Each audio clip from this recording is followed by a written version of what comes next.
Well, welcome everybody to our Work Smarter, Not Harder for RPT event. We're so glad to have you here.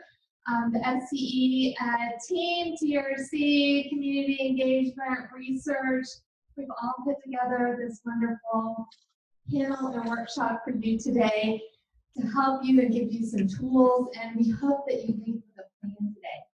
I'm Joanna Grant, the director of the Teaching Resource Center, and I was asked to say a couple of words of being a speech teacher. I have to do that. So just a quick word about the TRC. So we've got, take advantage of the TRC resources. We have grants to send you to a conference for teaching that can really reinvigorate your passion for teaching. I hope you'll take us up on that. We have course development grants, not this year, look for them next year. We've already done one this year. But also I want to promote a Scholarship of Teaching and Learning event that is coming up. We're going to launch it the Wednesday of spring break right here. It's going to be a hybrid learning community. So there's an online course that goes with it, as well as a couple of workshops. So in middle of spring break, we're going to launch that and get you into the online course, and then we're bringing in a consultant who developed the course, Dr. Katie Linder. Is going to be with us in April, so I hope you'll take advantage of that community. So a couple of words for you for right now. Stop the madness now. So if you are planning to put extensive comments on your students' final papers, don't. I am giving you permission not to do that. If you feel like I must say something, then at least come back and say, if you want these comments, contact me next quarter. I will be happy to give you extensive feedback. And maybe two of your students will do that of the hundreds that you're going to have. So stop the madness. My other stop the madness is if you don't have a grading rubric for those final assignments, develop it now. So you can just go click, click, click, or check, check, check down your rubric to get those grades done, and do it quickly without like putting yourself in grading hell, right? So my second tip besides stop the madness is use your campus resources. So we're going to hear a lot about those today, but also I'm going to give a plug for our friends in Academic Technologies and Innovations downstairs.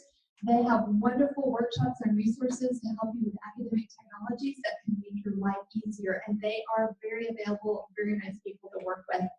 And finally, make a plan, make an action plan, and teach yourself to be a project manager to keep yourself on task with that plan. So we're hoping that today you will leave with a plan and you will work smarter, not harder, for that RPT. All right. All that. I'm Jennifer Albert. I'm an assistant professor in geography and environmental studies, and for this past year and next year, I'm serving as the faculty associate in the Office of Community Engagement. And so today, we work collaboratively to bring all of this information into one location for you.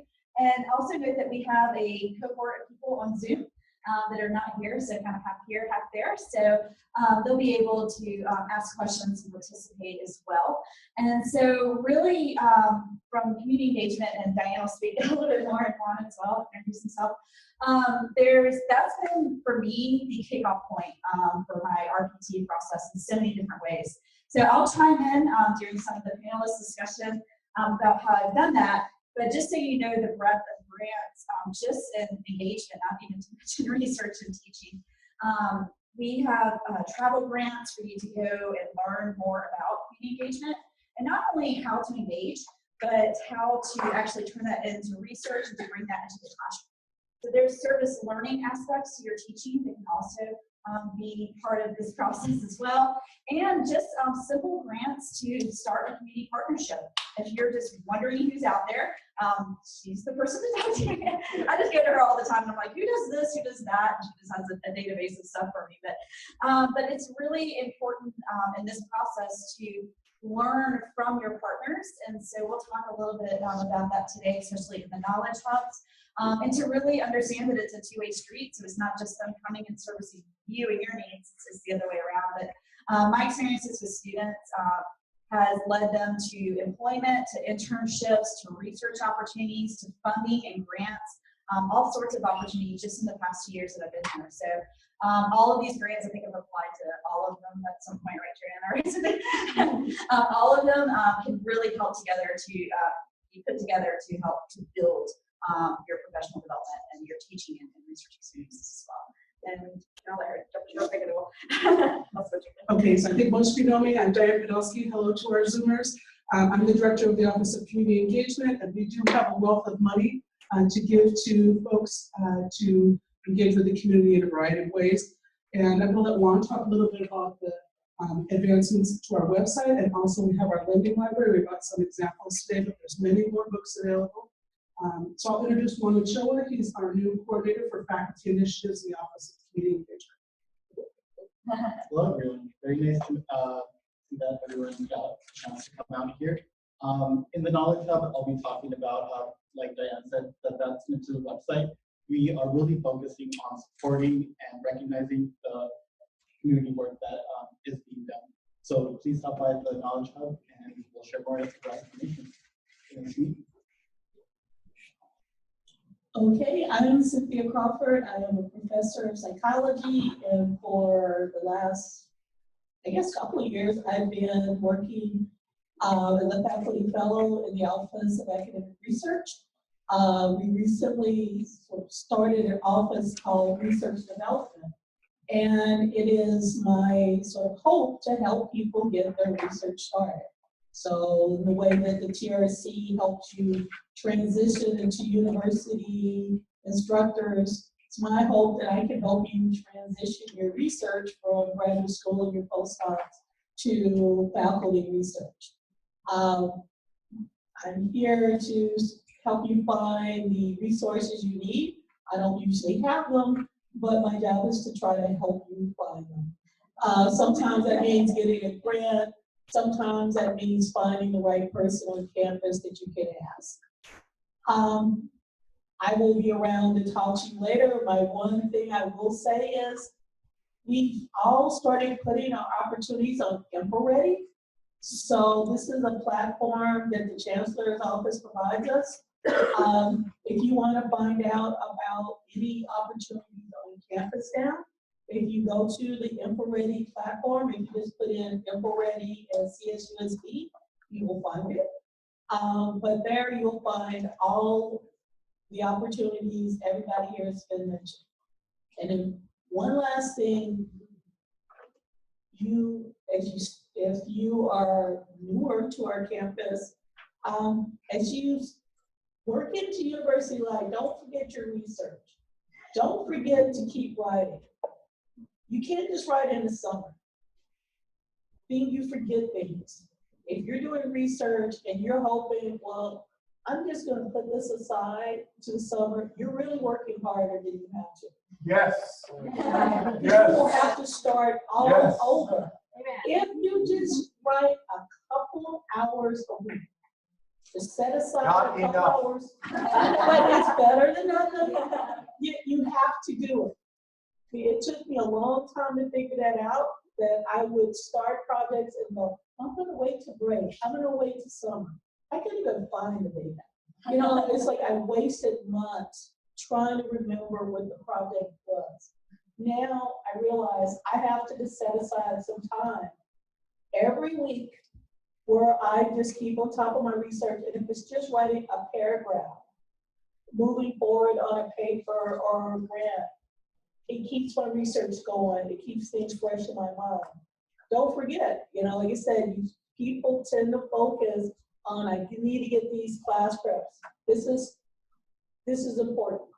Keep writing. Don't forget. It counts too. So I guess, yeah, we're going to do the Donna, there's one that introduce yourself. yeah. And then we'll do panels. Okay. So I'm going to just. Hi, everyone, and welcome. My name is Donna Garcia. I am two things I'm going to talk to you about today. First of all, I am a professor of psychology. I'm in the same department as Cynthia. But I am the director of the DEC Center, Diversity and Equity and Promotion, Tenure and Hiring here at CSUSD. I was a co-PI on a grant from NSF Advance that supports their initiatives to bring equity and diversity to our campus and our faculty. We are focusing on the many ways of best practices that are out there, on identifying them, on how to conduct equitable and fair searches, as well as evaluating faculty and retaining faculty. When I say equity, I'm not talking just about issues of removing your identities, so gender, ethnicity, that those don't count in evaluations. I mean that the evaluations are totally based on a set of criteria that's used for every person at the same time, by the same committee, etc. Okay, so some of you might hear from me over the next while. I also am the chair of the IRP. So for those of you who do human subject research, if you have questions, concerns, I'm the person to speak to for that. Now, I don't want to hold up our program anymore, so I will pass it off. Thank you. So I'll have one of our panelists is gonna he's gonna kind of be Houdini, right? In and out for a little bit, but we'll have our panelists go ahead and sit down. I know you guys are kind of eating as you're doing this, but we'll start here, move down to our panelists, and we have a couple questions for them. But this is very informal, so please, they were selected because of their expertise in doing all of this really, really well. So please feel free to ask some questions, and then some of them will be able to stay and actually participate in the knowledge base. Hi, I'm Lon, and I'm Warren, and I am another person who really supports research, but I also am very big in online teaching. It's another area, probably the strongest advocate for online teaching on the campus, because I think that it's really, it's here, it's now, it's happening. We need more, we need better, and so we need to be organized. The reason I'm actually being put on this now is because I am expecting a call from my doctor, and you were all very important to me. But my doctor is even more important to me. So I will be stepping out for probably about 15 to 20 minutes for a consultation. It's supposed to come in at 12:30. So I'm going to quickly turn this over. So if you see me jog out of here rapidly, just know I will be coming back. So should I give it to? Yeah, just go ahead and pass it down. Yeah. You're next. You're next. You're in the way. I just walked in. I don't even know what I'm doing yet. So, and I haven't had any food. I'm Stacy Robertson, faculty in rehabilitation counseling. In the last, 8 months, I've been assistant dean of college of education. So I don't know anything about research because I know about service. I think I was asked if I could do this. I've done, I came from a research school. And at a research school, you have to learn pretty quickly, right? Because we have very high numbers of expectations. You have to learn pretty quickly how to integrate everything into your research. Definitely making sure that you are doing writing on a regular basis. I actually used to pull out a particular day and make that my research day. And even if that was the day that I was in the library and not necessarily writing things on paper, I was in my research that day. So making sure I have a dedicated day and then pulling everything off my calendar and making sure that I was not available, not putting anything in that time. So we like to give that time away, right? So don't give that time away. And then also making sure that you combine things. So if we're doing, in counseling, we end up having things on practical and field work. So that might be the population, that might be the agencies that you can work at getting some data from, right? If you are doing presentations, of course, turning that into publications as well. Being able to work with, I have a friend I'm always, I came from the university, as I was saying, and I'm always talking with her. She gets stuck in different places with regards to her networking. Don't look at that lightly. She is tenured and still struggling with connections, needing connections in the field. So how that works into this conversation is if you are in any professional organizations, being involved in those, because those networks and professional organizations, there's a woman that I write with, we actually went to the same program, we were in the same university, the same master's program, but we were never in classes together. But we've done national work together, we've done publications together, we have a presentation in April and a publication. We've been doing this together since my master's degree. And I took time off between my degrees, so that's a long time. And I'm old. So making sure that you're making connections, not necessarily just here, making connections here, but making connections outside of here within your field, so that those people, there's someone in the same boat you are at some other university who also use that assistance. We actually have this one publication coming out, and if it works out the way we planned for it to, it's going to be fabulous. There's enough people on it that we should be able to get out of the 15-page publication with like having written a couple pages each. That's the way we've worked out the publication, right? So some of it's going to be more creative. I admittedly came from a research school, which had a lot of us teaching. So when we go into semesters and we have a much higher teaching load, that's going to make your life a little bit more complicated. So being really stingy with your research time, making sure everybody's taking advantage of that. That's it. So before I talk, I'd like for Jennifer to walk the microphone around and have you all introduce yourselves, because I like to know who I'm talking to. And she wants to eat. You see her cookie there. She's eyeing it already. So yes, that'd be great. Good afternoon, everyone. My name is Sarai Maldonado, and I'm the interim director of the Career Center. And I'm here to learn a lot about what's out there so that I can be able to potentially implement some of the online learning activities from here and incorporate that into our center so that we can have a higher reach to our community students, including our students that are super busy. Hi, I'm Rebecca Schenberg. I'm in criminal justice. I just started this year, so new. I apologize when I just slip out in a little bit to go teach, but hopefully I'll be able to come back. Thank you. Hi everyone, my name is Rigeta Brahmanchuta and I am in the sociology department. This is my first year and I'm also open to learn a lot. Thank you. Hello, my name is Mary Beth. I'm from the communication department. I'm also advisor for the student newspaper Creative Chronicle, and this is my fourth year.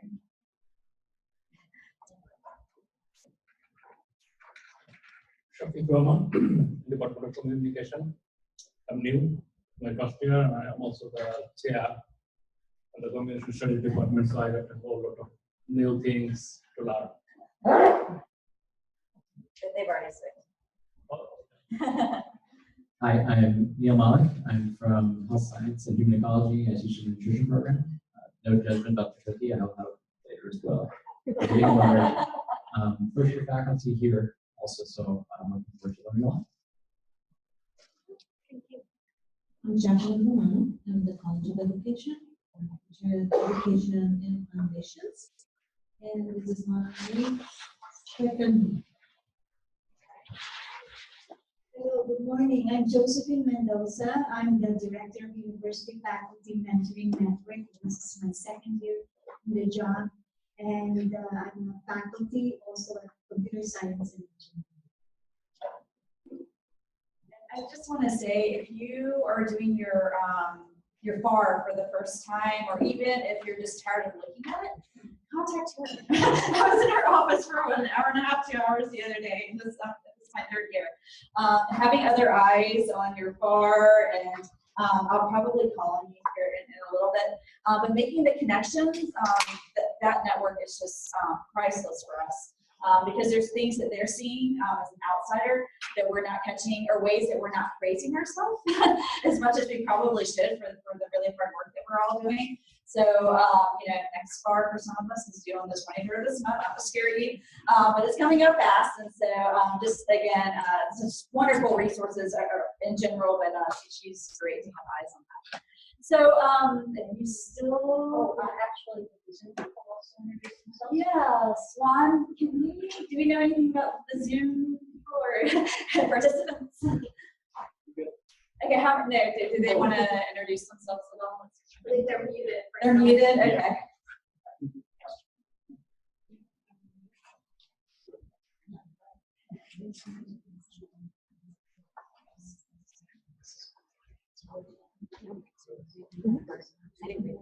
I saw that part, but I was just wanting to go back. So Okay, so he's gonna unmute our Zoom participants. I know there are all sorts of disciplines and where they are in the RPT process in general. Sure, a minute or two, are we good? I think we're good. Okay. Yeah, we can unmute.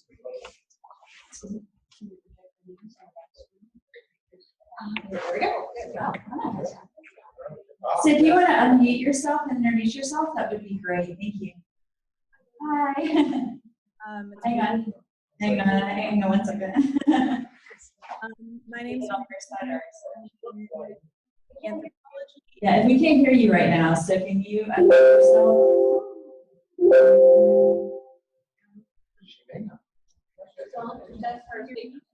That's your speakers, maybe? Go to the mute. And then drop the arrow and then you can test their speakers. See the arrow. There you go. Show the drop screen. Yes, show the Yeah, drop screen. there you go. Share your screen. That's the speaker. We need to do that too. All right, you need to.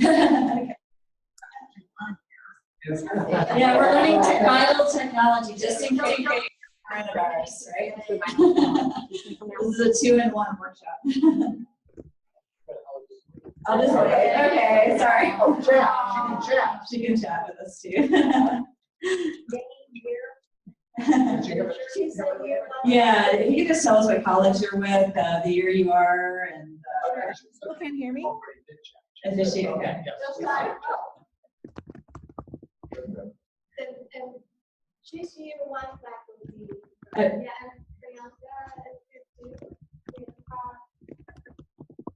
this is choose serving. Okay. Okay, anthropology, studies, fantastic. And this is your first year, correct? Yes. Oh, I think it's working. And I would just point out, this is very important for us as instructors today. I feel comfortable, and just as we had someone from the audience say, oh, it's fine, remembering the Zoomers, and then not only acknowledging them, helping them through the technology. This is what it's about today if you're going to do quality online teaching. Great, thank you.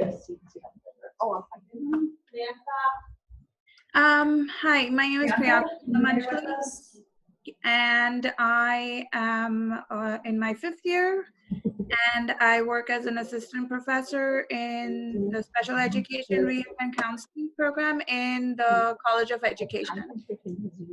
St. Juan's typing skills here. Yeah. Okay, great. So I think we kind of.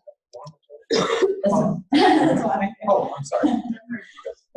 Okay, so our first thing we kind of, and some of our panelists. Yeah. Is for them to tell us a little bit about their experience. And one thing I do want to mention real quick is that in your FAR in particular, and Jason can correct me if I'm wrong, but highlighting that your research may have a service component or may have a teaching component, or teaching may have a service research, however you want to mix that up, is not double dipping. I think a lot of people have said that it all has to be siloed, but the kind of research we do, CSUs in general, is very community oriented. So I thought to myself, if you did it in silos, you would go crazy. Like, how could you get it all done?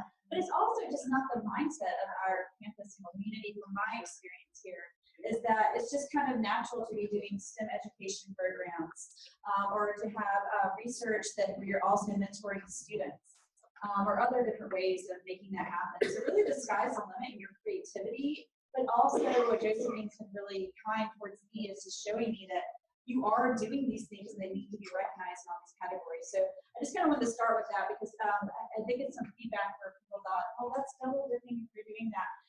But I will say on the farm, you definitely want to cross-reference things, because if you don't, that's you don't need double dipping. So I just want to kind of reiterate that.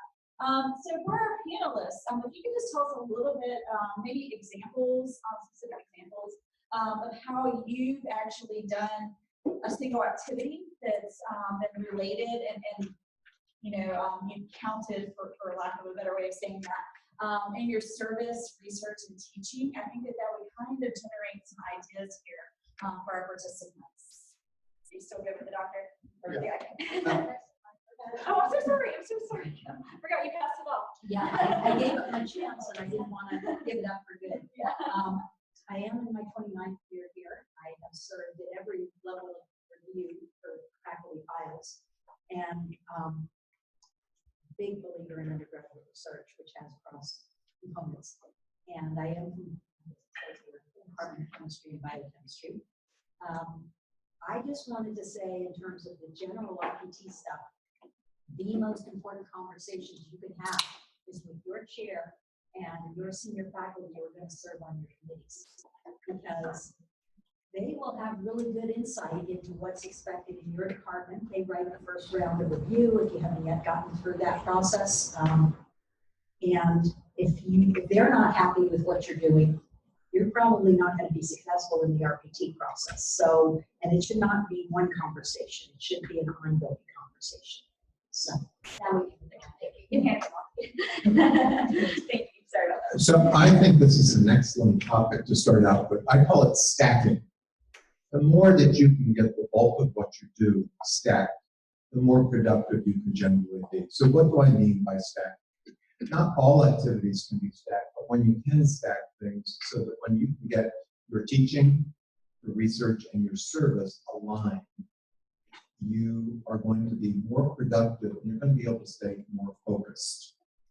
So in my case, I can give you an example of an area in which I moved out of a very productive area, but in one where I could stack better. So I had been leading a international study group research on e-leadership. I could have gone another round on that e-leadership group, and we were hitting A-star journals by the end of that. But it was exhausting. And so I turned it over to a junior person, and I said, that's fine. And the productivity has perhaps slowed down just a little bit, but that group is still going. And I have moved to a better stacked thing, which actually has made me happier. And that's online teaching quality. So I teach online. I've been teaching online for many years. I have created 5 teams, well, actually 6 teams in my college. So we involved about 30 faculty in those 6 teams. This year we have put out 6 articles. One's published, we have 6 now. We should get 2 additional because they're teams, right? Right now, we're building our base. So these are primarily C. We're just moving into B-level journals.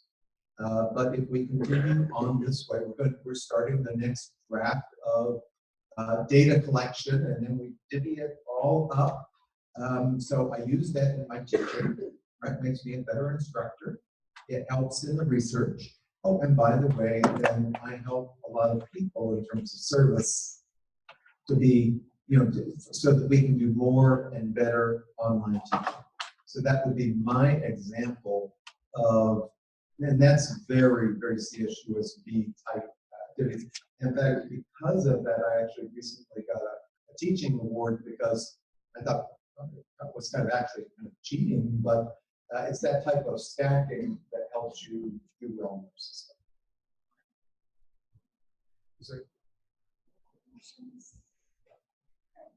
I wanted to wait to see if the junior faculty had questions that I wanted to add to that. Okay. I'll be just on your tennis shoes. I think that was such a wonderful example, and I wanted to point out a different example of stacking that moves away from teaching. My area of research is on intergroup relations, prejudice, stereotyping, discrimination, stigma, and I've published in the field of women's experiences, intersectional experiences of women and ethnic minorities in STEM fields. So that's my research area. I also teach courses related to stigma, prejudice, etc. I have had an NSF grant on research related to women in STEM. I now have an institutional grant related to women in STEM. And I'm applying with it for another research grant with colleagues at 3 other institutions related to women in STEM. So I have aligned my service, my research, my teaching, and also my mentorship as well into this one area, and it does make it much more manageable. I agree. I just wanted to point out a different side of a different way of doing that. So thank you. Other questions? Someone monitoring the Zoom, to make sure they don't have questions. Yeah. Okay, so I have lots of examples, but the one that was most important to me as a junior faculty member was undergraduate research. When I was hired here, I came in to work with students. I was the first person in my department to have a summer research program, for example. And that is very cross-cutting because you're teaching, even though it's not necessarily in a classroom, right? You're doing service because you're working with these students, helping them get their professional advancement. In fact, the best advising I do is when I'm working side by side with a research student, much beyond those little artificial 30-minute appointments you get. And obviously, if that's research, it's funding that we need to support it, so grantsmanship, publications, the whole research piece for me has been centered around undergraduates. So when I was doing my FAR during my assistant professor time, I actually had committee members commenting to me that I was the most integrated person that they had been reviewing, that people had been seeing it as silos. Believe it or not, back then, we not only had 3 courses per year at a time, we actually had small courses. So there was a little more time potentially to do that. But, you know, I think involving undergrads in your research is a great way to get multiple categories of progress.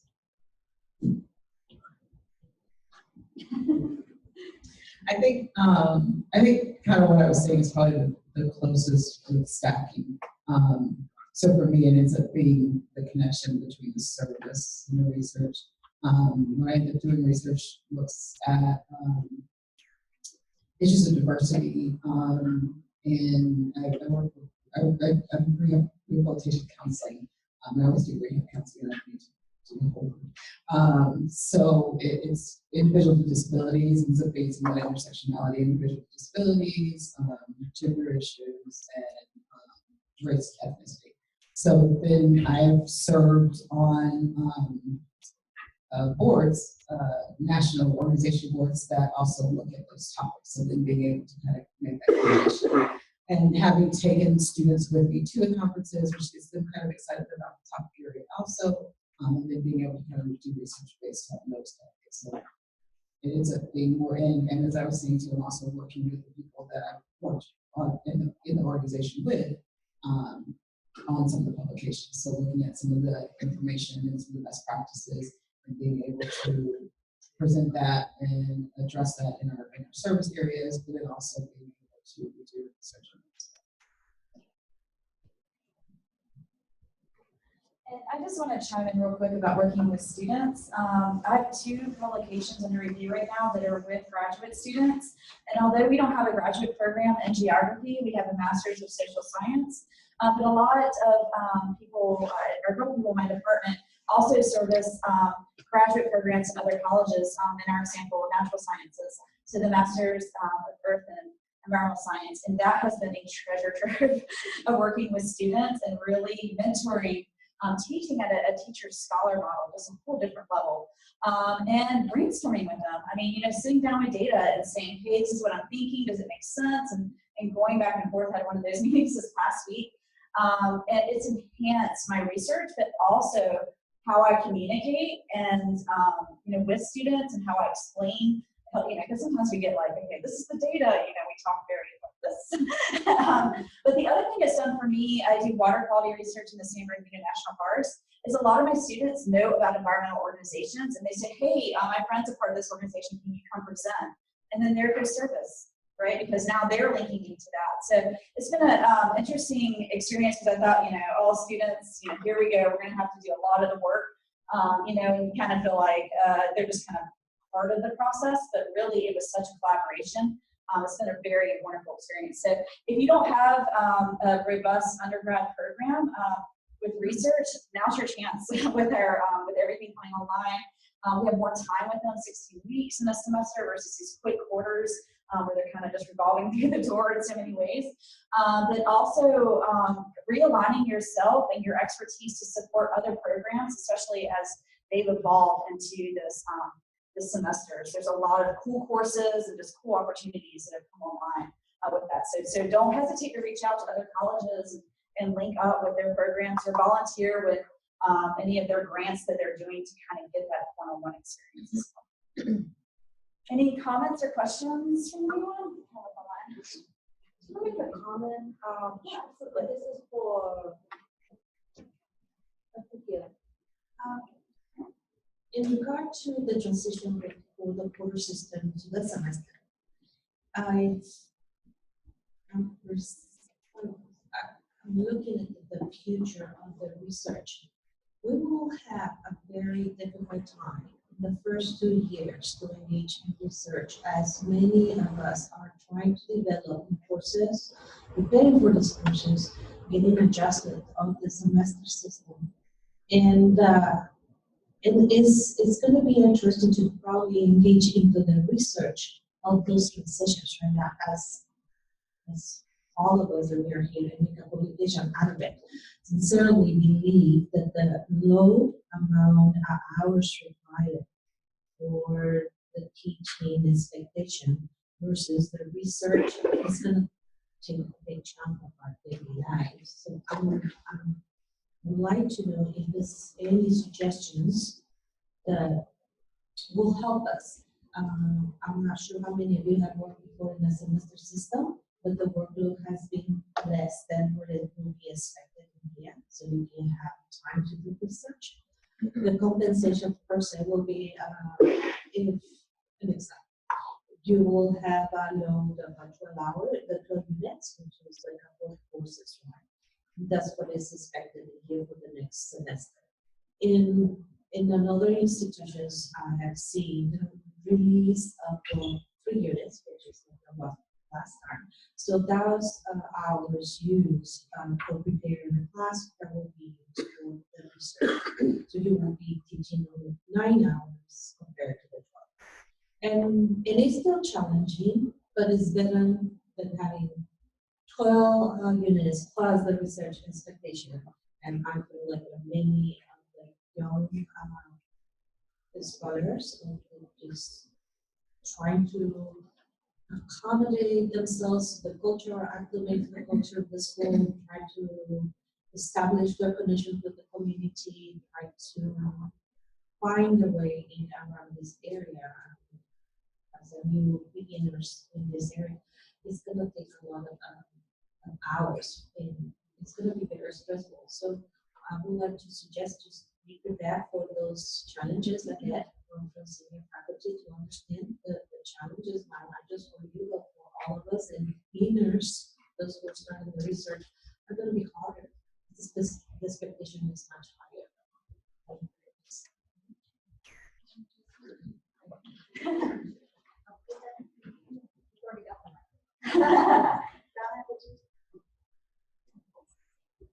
So workload under semesters is not a new conversation. I've served on several committees over time where we've talked about it. I'll tell you what my view as a chair is, and also my view as a faculty. First off, 36 units was the normal quarter yearly load, and in 29 years, I've never had 36 units of teaching. Why? Well, when I was an assistant professor, I was applying for research mini grants, I was applying for teaching mini grants, things like that. We now have the KEEP if you're doing a lot of student service. I believe there's some service-related things, and junior faculty tend to do pretty well in those settings in terms of, so I would encourage everybody to look at what you're doing that might possibly get funded for some assigned time as a first thought. Now, as a chair, I'm looking at junior faculty in our department, and I'm trying very hard to mitigate this whole Q to S thing by, if they're going to teach general chemistry, they're going to teach 2 sections of general chemistry. So even though it's 2 class it's now 6 instead of one class that was 4, at least it's less prep time. And so I'm really cognizant of that, and I've had discussions with other chairs. I think most chairs are cognizant of that. So we can't change the world. We tried. But I think that it's not that nobody's thinking of it. So there have been senior faculty members who've been very vocal about we need to change the RPT's expectations as we go to semesters. So it's not like it's a conversation that's not going on. Just to reassure you. Actually came from a semester system and taught there for 15 years. In the 4 years I've been here, I still have not gotten used to it. I'm happy that we're going to semester. I've not gotten used to quarters because quarters have you start, you stop, you start, you stop, you start, you stop. Semester doesn't have that, right? You just have start, stop, start, stop. It's just a choice. You know, because I can never get, this is the time of year I just can't get behind, right? Between March and April. There's really no spring break. It's just grades and then probably my scores. And then I'm used to being out by May, so my brain shuts down. I don't know what happens in May. So I think to that extent, it will be a little bit easier because you're not doing all the extra preps, all the extra turning in your grades, all the extra, right? There's no extra time. So I think to that extent, it'll be a little bit easier. I think it also bears repeating, I know it's been said before, of making sure your classes are kind of under your control. I had an old mentor who told me basically that it takes about 3 times. So sometimes your class 3 times is yours, right? So the first time you're getting it together, the second time you're tweaking it, and then by the third time it's yours. I also had a mentee who would change her textbook because she would get bored. If you get bored, because I had a class that I taught for years, it's a theories class, most psychology, no theories, 4 years. But making sure you figure out some other way that tweak it. So I would add a thing or two to the class, or I'd add an activity to the class, or add something, but I'm not changing the entire program, I'm not changing the entire layout. So that you're not spending a lot of extra time changing up your courses that you can then be using for research or something else.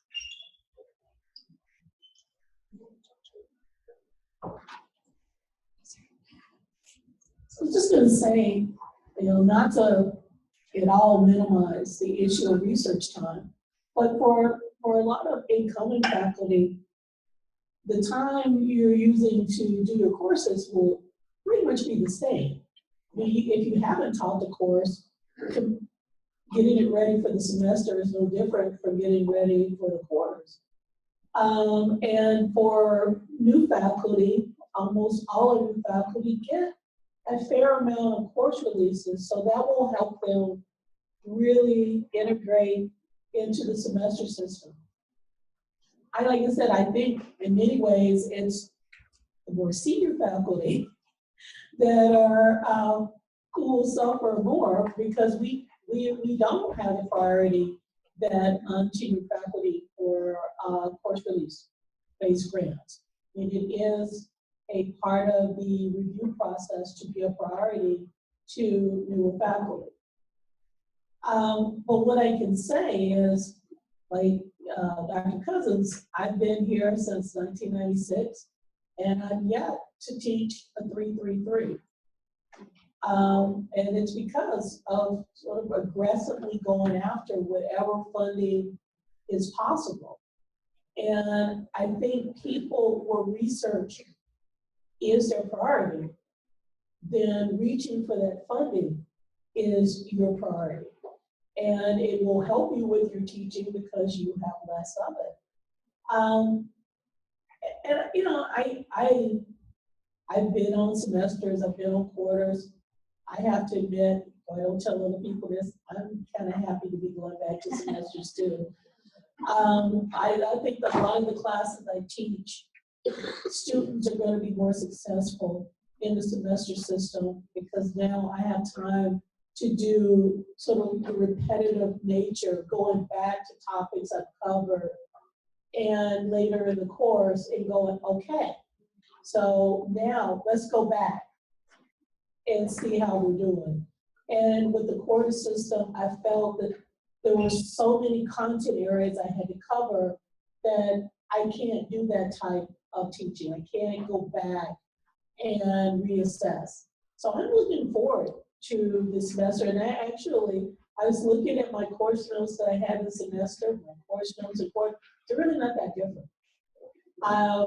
In my quarter classes, I chopped out a couple of chapters. I'm gonna put them back in. So, you know, I kind of worked myself up into total hysteria for a while over the quarter, switch over. But now that I'm back to reality, I don't, I'm actually like, oh, we're talking about 4 more extra lectures because the classes are shorter. It's, you know, I think the most important thing is you having sort of a sense what's important to you. You can, you know, to get RPT for your professional development, you have to meet expectations. If teaching is more of a priority, you can probably get to meet expectations without, you know, honestly killing yourself.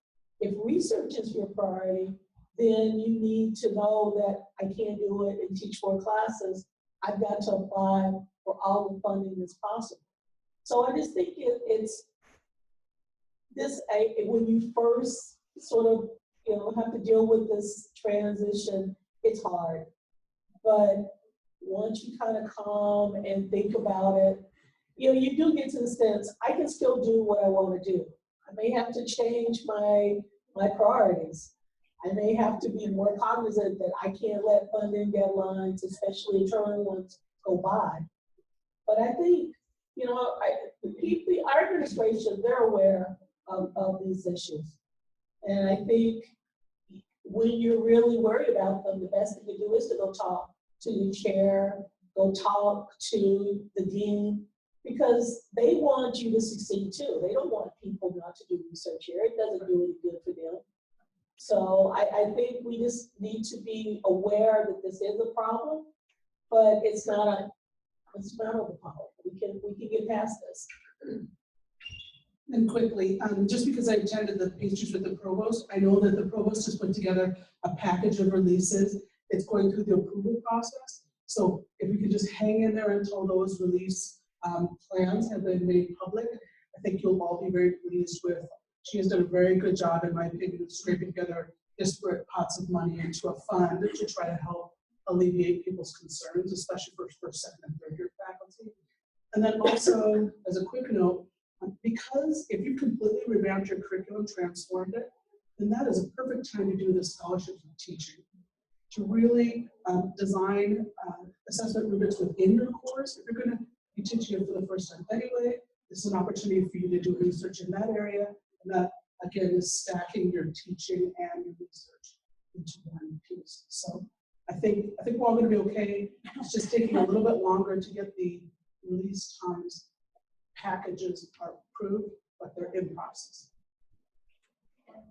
One other thing on that, as I walk over to Donna, is that, and the next question for you panelists will be, what campus resources did you use for your success? So be right back on that. But I will say that it's 12 WTUs, and that might come in different formats depending on how you realigned your curriculum. So we actually have credits for service learning to do that with students. We actually have credits for, you know, field experiences. So kind of taking students to conferences is another way that you can actually get, you know, 2 units packaged into your load. So really know your curriculum very well. The 2-year schedules have pretty much been set for everyone.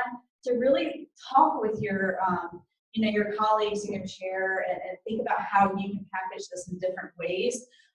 So that you're not teaching 4 different courses, and definitely the preps. Think about the preps on that, because that's when I talk to a lot of people about their success, they're like, yeah, 4 courses, but only have 2 preps. I'm like, oh, that's a totally different way of approaching it as far as the anxiety of the type of workload. I wanted to expand on what Cynthia had said about aggressively seeking resources for reassigned time. One of the things is always being able to think about what you're writing now and how it can be used in other contexts later or for other purposes. So I'll give an example. You're writing a mini grant. You write it realizing that if you're doing human research, you're going to have to do an IRB.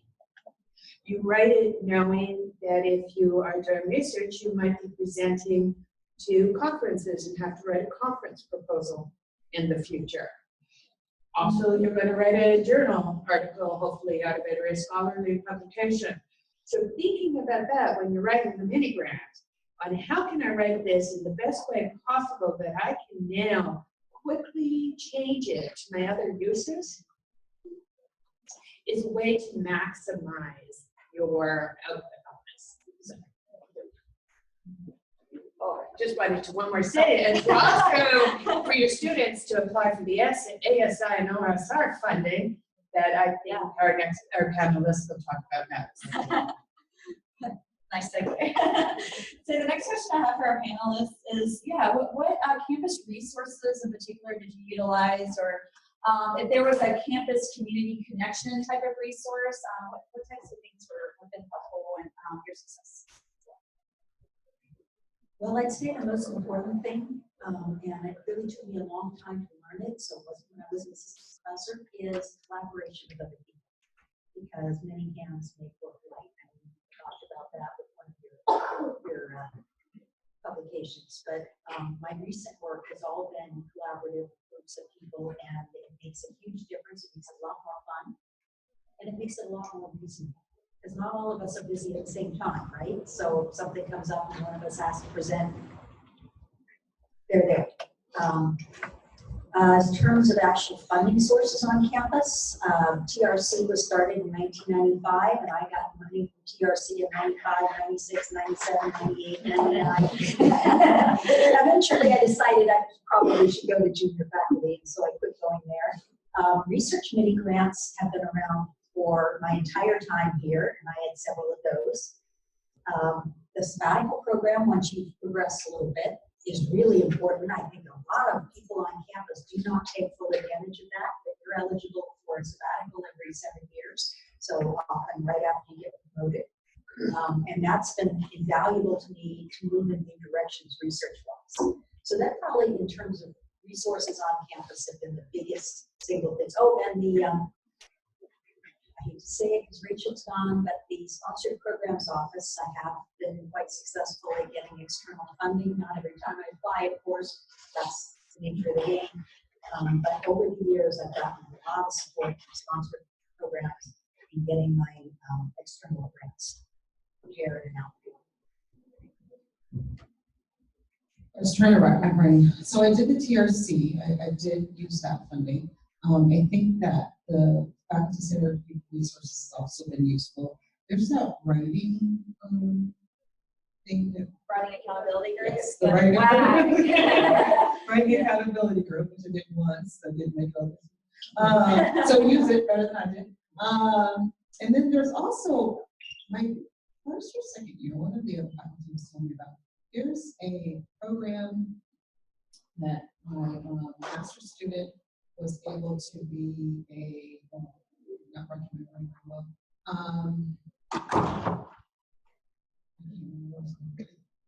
She was assisting with my class. It wasn't a grad assistant, it was a peer research consultant. Yes. It was fabulous. We also went to she also used some of the other funding, the student funding to help her to go to a conference. Because it was in that conference and working on getting that through for publication. So there are definitely, I definitely echo the collaborations, making sure you're collaborating with folks. And we've got your junior faculty here, and also outside of the government connections outside. So those are the ones I use. Can I ask a question? I can be really loud. I don't even need that. Okay. Oh, the Zoom. Okay. This is all connected to Zoom. Okay. So for the peer research consultants, do they get credits for that? Is that like basically an independent study type of thing? Or is that they get money for it? Okay, so they get paid for it. So how many hours and what are the requirements of that? Do you recall?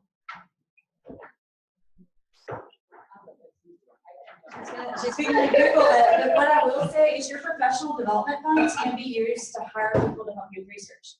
I have 2 students that I'm using that funding for. that are literally going around putting polygons around hog farms and a really big river basin right now. And I can't tell you how many hours of my life will be saved from that process because they're helping you with that. So your PD funds can be used to hire that, just depending if you have any departmental guidelines for that. Another funding source is the Professors Across Borders. It's a new source of fund that also gets you, of course, maybe not right now, but gets you to travel outside the US and then do your research and also collaborate with faculty in other universities. And so, and you're chewing right now, so all is well. Who's back? Stop your appointment there. But yeah, so we're talking about institutional support that you've used and any connections there, Ernie. Well, I came in as a professor and chair, so I didn't really use the resources.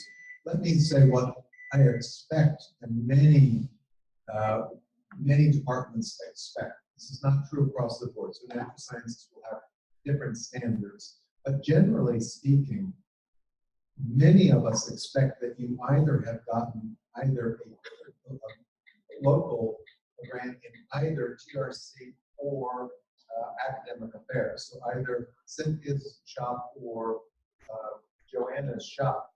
It's not just a matter of it's a nice thing to do. There's kind of an expectation that you have gotten one or the other. And they have become more competitive. When I was first here, I went, wow, everyone gets them. They are no longer non-competitive. They have gotten quite competitive. So just keep working on it. Work the system. Learn from your proposal. Redo it. Put it in again. Research grants are as much, sometimes more about perseverance than they are necessarily about the quality job the very first time. So that will not apply to everyone, like fine arts, etc., but really think about making a plan that you will get at least one, if not two, both for the teaching and for the academic domain. And those are not the only two pots. We've heard of others. The community service would be yet another area where it would, just as valuable at this institution, but getting 1, 2 really makes you look good. And I'm going to be the one who's going to say the more negative or the more demanding things from the evaluative side, because that's just the person I am. And I'd be remiss as an OSR board member if I didn't tell you the Office of Student Research also has grants for students, grants for faculty, student teams, including some summer support, summer research teams, and those are cross-disciplinary across the whole university. Yes. Maybe you could just repeat that so it doesn't have to be carried. But, if you do that student faculty team for the summer, do they have to be registered during the summer and pay all those fees over the summer, or is that separate? Okay, so the question was, for the OSR summer fund, do students have to be registered for classes? And the answer is no. Great. Thank you so much. And just to chime in on one of my experiences, when I first came here, I was interested in sustainability because that's kind of where I came from. And we have an Office of Sustainability on campus, and actually used that as a campus as a living lab project for my first class that I taught. So students went out and surveyed 500 students to get their perspectives on sustainability. So teaching service, and that's something that will be used for a publication because that actually isn't done very often, is getting students' perspectives of the planning process on campus. So no money attached, but it's okay. It actually turned into a co-chair position for the task force. And then it allowed me to think around the community, because one of the goals they had was to reach out to communities and really bridge what they were doing or what we are doing here on campus. So then I met Diane, and then I applied for a grant to start a community partnership. And now what that's done is that partnership with the Inland Empire Resource Conservation District is now funding $30,000 per year for 2 students to work at our community garden on nutritious food for the den. So, just kind of, this is kind of how the cycle goes. So when reaching out and just saying, what can I help with sometimes is a good way to kind of understand where there's some hidden resources that you wouldn't really think about before.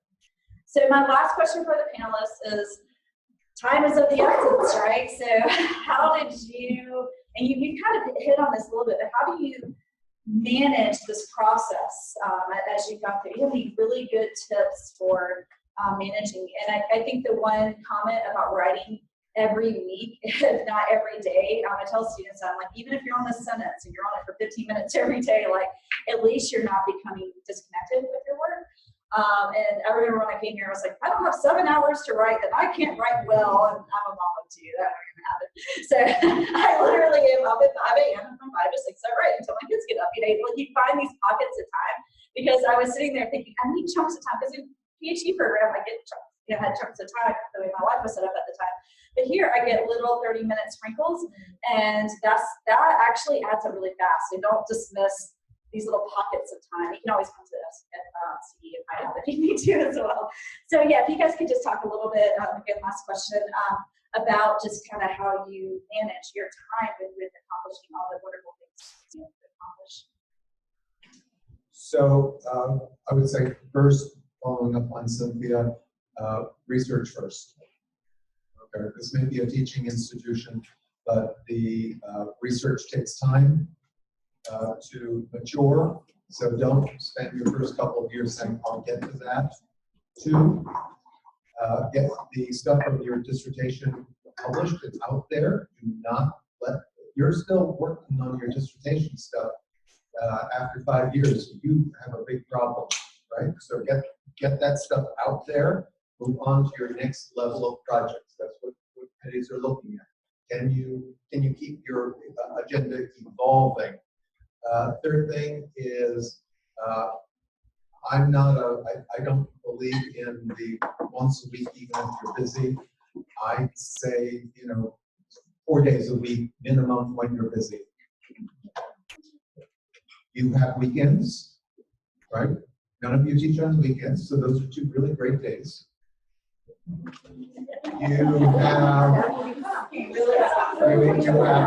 just telling you, I'm just meeting, I have a stereotype on this campus I've got to keep up. You have that time first thing in the morning from 5 o'clock to when you actually come to work. You have those hours generally after everyone's gone to bed from midnight to, from 10 to midnight or 1 o'clock. Those can be fine times. But my suggestion is you carve out some of your best time for your research, not the time that's left over. Sorry, that's just, what it sometimes takes. And another thing is to have someone who will occasionally give you good, tough critique about your research and your research agenda. You don't want people who are just supportive. You want someone who's going to be supportive.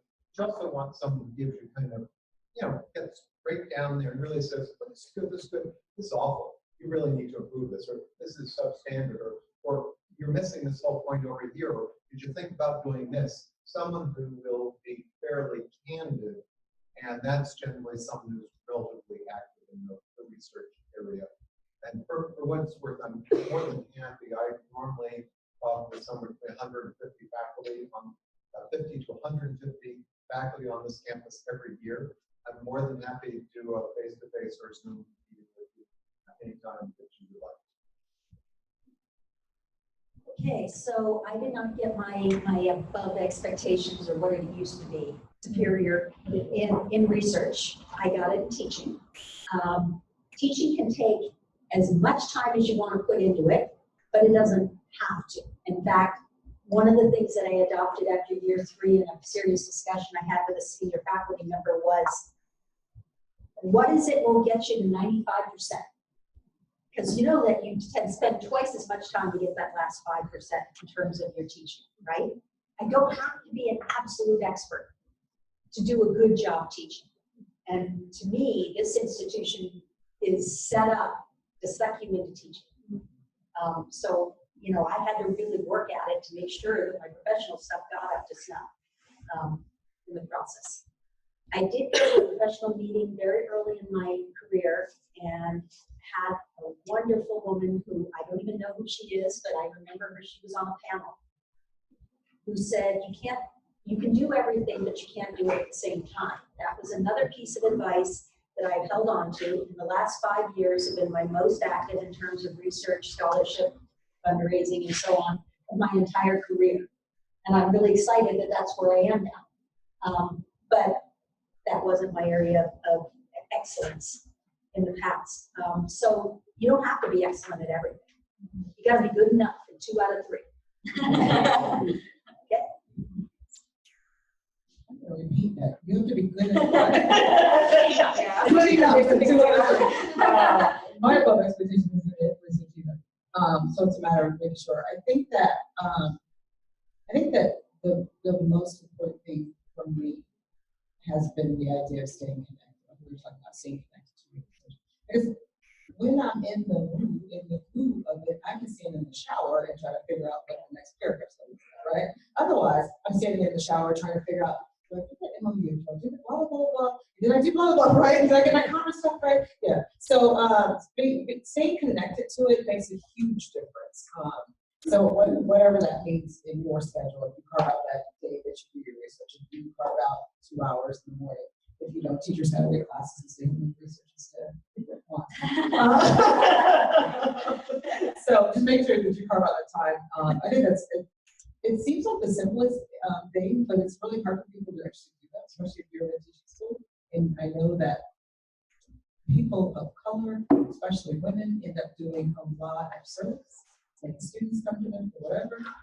So at one point in time, my old school, my old university, I promise you, I told one of my students, we had a doc program and a master's program and an undergrad program, and all of them were, I was on the female faculty, and I think there's a whole lot of people help me. I'm like, I'm not sure. And at one point in time, I looked at one of my students, and I'm like, I have to research. If you want me to continue to work here, I have to research. I have to get the research done. And at an institute where you have students who are working to become, get their PhD, they can understand that concept. But at some point in time, I said, break down, these are the requirements I have to do.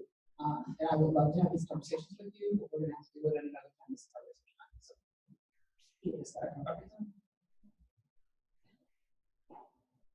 And there's lots of places to hide out on campus.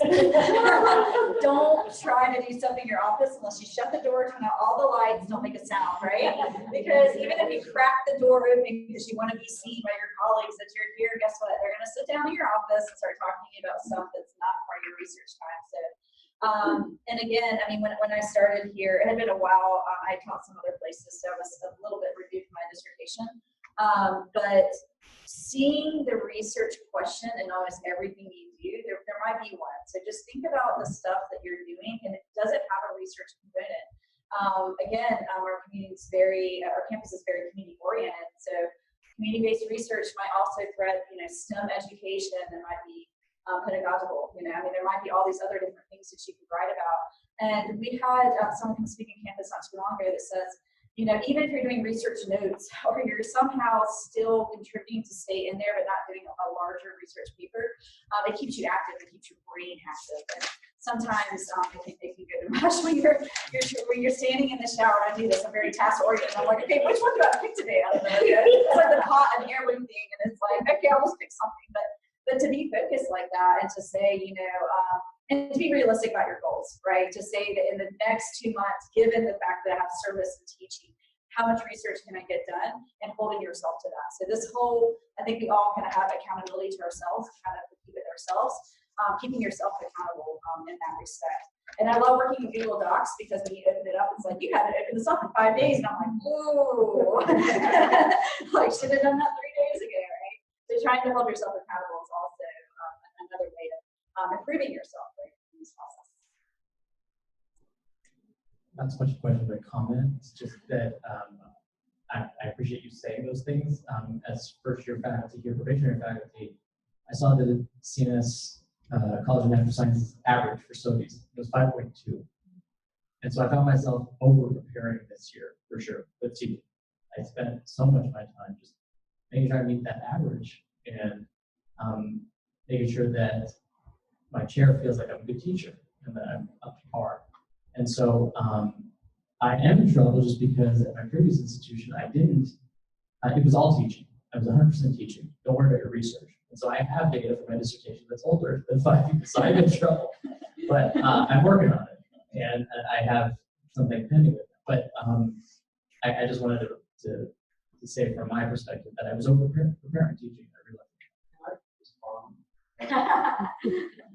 Old data. Here we Yeah. go. Oh, yeah. What's the magic on that one? So again, let me, no matter whether you're talking about the department, college, or university level committee. So one of the things that helps in the teaching area is that you show improvement. Now let's be strategic just for a moment. Is it really terrible if you don't have great evaluations your first year? That's when you can afford them. That's when you can experiment, because, oh goodness, and people really notice, and you point it out to them, look how much I've improved. Sometimes you're afraid that that first impression, that I have not seen that on this campus at all. People expect you, even as a very experienced faculty member, when you first come to a new institution, new students, you're going to have a little dip in that. They will sense that you're not quite in that mode. Right. So everyone expects that. So yes, you still have one more year. I would say the first 2 years to let go of those high expectations. Learn, experiment. By your third year, you want to start to get into the zone. That's just my friendly suggestion. I've served on many different departments about committees. I'm of course chair now, so I do that. Yes, I'm looking for improvement. I'm not looking for 5.0s or higher right out the door. You guys are probably better speak than I, but on my evaluations here, they're looking at two main questions, right? So it's like how well you're prepared and how well you No, quality of instruction and contribution. Yeah, those.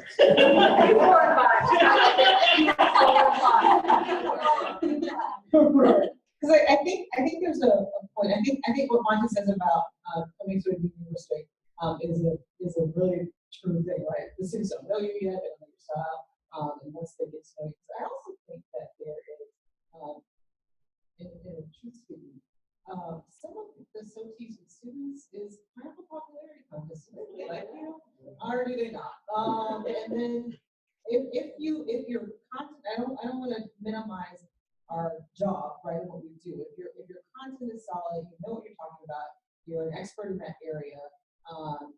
And I got to the point where I let go of some of that. And as I'm letting go of some of the worrying about being letting go of being the best possible teacher, and everyone see that I'm the best possible teacher, I get more relaxed. I know what I'm talking about. So and the students are more into the thing, and my scores are still based on that. So I think that is kind of. When I met with Josephine a couple weeks ago, she pulled out the FAM and said, "You only have to tell what you said. You only have to exceed it what, just so everyone can hear it." And one of the 3. Oh yeah. For 10 years, you just need to have meet expectations in all 3. But for promotion, you just need 1 above expectations, but meet expectations in the other 2. So you don't need to really work. You need probably to choose which of the areas you need to want to get. If you are working on your promotion, which one you want to do above expectations, and not work on all 3, like what Tim has said. So I really appreciate you talking about research. It's wonderful. And the funny thing about me, this is my 4th year, is that I put most of my time in teaching. But guess what? I get above expectations in research, meets expectations in teaching, and below expectations in teaching. So research is about, I guess I'm just lucky because of my grad school and whatever I send out, and I get like invites to submit stuff. to conferences and edited volumes, and I just love it. It doesn't take much time. I just like a Sunday project for me, and it's a publication. I want to talk to you. You're way out of the norm. And so you're a very interesting case. But the tragedy of this is that this is my first year, and I usually get 4.3 or maximum 5 on my evaluation. And because I'm the clinical advisor, a lot of what I'm the only journalist professor in my department, the only person who supports the clinical. And when I teach, I try to get the projects from my students that I can publish because I don't have enough funding for the chronicle to pay every student that writes for it. So I'm like very demanding on what they do and ask them to revise and resubmit, et cetera, and it's a lot of uncertainty because it's not like an assignment that they do. They go out, set up an interview. Many of you have been interviewed. I thank you very much for that and appreciate your patience and everything and support. But many of them don't like going through this process. They like certainty. They want to write a paper and get a grade and not have to worry about resubmit, revise, etc. When I teach a research based, like a communication culture class, based class, because I love research and I love going to conferences, I encourage my students to write papers that are submittable to conferences, like at least first drafts of those. So I have those high standards which come with uncertainty a lot of the time. So my comments are usually the same. They have not improved. It's like lack of clarity, confusing, lack of organization. Always the same comment. And I work so hard with TRC, with ATI, with senior colleagues in my department. I still get the same. And then online teaching. I love online teaching, but guess what? Low response rate. 3 people out of 24 responded that they hated me. And 3, 4, 3, and that's it. And like, now what do? What do? I want to teach online, and that's what I want to talk to you also about the quality teaching. Hopefully, once we switch to. I would love to have a one-on-one with you, show you examples of some of the things that, there are a number of tricks that will take your online teaching up a couple of notches, just really fast or real easy, and then after that. Anyone give one big advice on one of the main things, the top, yeah. So you want your online evaluations to go up? None of this 24 hours stuff. 4 hours. Respond to all students within 4 hours. Yeah. Okay. Well, that's one. Okay. Another thing, the second thing that pretty much everyone should be doing today. If you're having online classes, take the time to develop high quality video lectures that are, like medium length and have a script. Take the time to do them and build them so they will last 2 to 3 years at least. And you don't actually have to even present the lecture. All you have to do is come on and say, hi, my name is, and here's what we're going to be talking about. And then you can actually, you don't even have to go through API, then you can actually have someone else do the voice for you. Because what the students need at that point is the PowerPoint. Seriously, and high quality voice becomes much more important. At the first 2 or 3 minutes, it's the visual. After that, it's the quality of the voice. If the quality of the voice is low, that are poor, then what happens is it tires you. If you have really high quality voice, they can listen for a very long time. They don't need to even see you up in the corner. Actually, the research shows you distract them. They can actually pay more attention with a high quality voice in that. But then at the end, you then pop back on the screen and you say, is that good? Hi. So there are lots and lots of tips that you can use. But again, it's sort of building it strategically. I still don't think you've found your groove. I'm positive you will. And what I would say here is the quality thing is a bit of a challenge. Strategically, you may need to dip your quality standard just a tiny bit for the short term. But I will tell you, I've had a career of tough but fair, and I'm proud of it. So you do what you have to in the short term. You know, just hang in there, keep your group, keep working with people, and because you're the type of person we need, the person who's really looking at high quality and will persevere to help our students, because that, what you're giving them, that is excellence. That is helping them strive, and we need more of that on the campus, not less. And then real quickly, Kim, you want to make one last comment real quick? And then we're going to break out to our knowledge hubs to stay on task. Something that you want to make? Okay, my comment was just about studies in general. I think they're counted way too much on this campus. There's so much research out there that says the weather has more to do with your studies than a lot of other things, you know?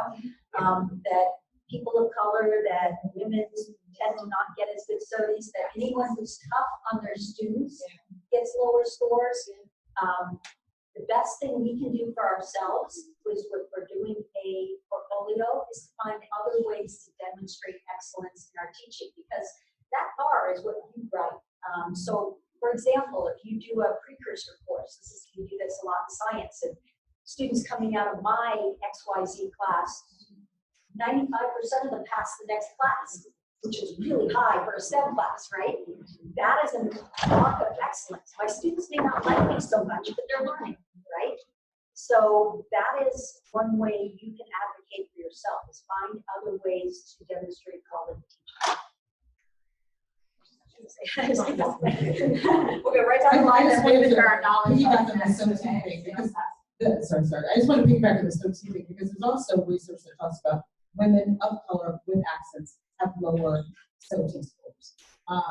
But one of the other things I did with my classes, that those peer labs that we were talking about, there's a peer lab facilitator that student is able to then connect with the students. I ended up with higher SOT scores the year I used a peer lab person, and she basically repeated to them in a different time the same thing I said. So it was just that they were able to look at her and figure that out. So some of it's not even and then we'll let Cynthia make a last comment, and then we'll transition into the next phase. Okay, just real quickly, like my first 4-5 years here, horrible SOTs. I knew they were called something else, but they were still bad. And you know, yeah, one of the issues was I had similar things that students felt that I wasn't clear. And one of the things that I did learn is like, my expectations were really high. But now I think I do a much better job of explaining to students what my expectations are, because I think the clarity was like, what happens when I'm not meeting expectations? And that uncertainty was really bothering students. So like in your journalism class, well, you give it back to them to rewrite. But do they know, like, if I do this, I will still pass the class if this is not a publishable article? Do they understand that you will help them with the rewrite? I think one of the issues I just found is that in expecting high expectations, I didn't give the student the sense that I was there to help them to meet those expectations. And once they realized that if it meant coming in on Saturdays to do question and answer sessions, coming in whenever, because I wanted everybody to do well on this horribly hard test. Even though the grades haven't improved in my class, the SOTs have. I mean, I really did go from about 4 to 5.5 in the same class, same hard test. It's just students appreciate it better. So yes, sometimes you just have to learn how your students think about things. Well, first I want to thank our panelists for being here. We all recognize, obviously, everyone is, and your expertise has, I think, been very valuable. For those of you that can stay longer, we're going to break out into what we call our knowledge hubs. So we have one focused on research, teaching, and then community engagement. So if you need to take a community engagement in the back, Cynthia's heading up research here, and then I'll track Joanna. Joanna, I think, is doing back and forth here for just a second. But this is a chance for you to learn about their resources, get any kind of advice specifically if you have for the panelists, any questions, additional questions. But to really going into a semester system, understand when the resources are going to be available, and then you can start to model resources into how that's going to support your RPT goals, especially now that we're going from the 10-week to the 16-week type of segments. And then don't forget that we get out early December. We don't get to come back to like the end of January or something. Something about teaching in January, I'm not quite sure. But yeah, there are going to be these different kind of open periods, if you will, that you need to be thinking about as far as how you're going to align work expectations and your own expectations for yourself. And so thank you all for being here. Greatly appreciate it. You need to get up, walk around, get some blood going here. If you exit the store here, come out and then go to the left, there's restrooms. And they'll be right along this back wall over here. Help yourself to any more food, and then we'll start to group up together. And it's very informal, whatever you're interested in. The idea would be to go to each of the hubs, right? But, whatever you're interested in, you can start with, and then just feel free to move around whatever is best for you. Thank you.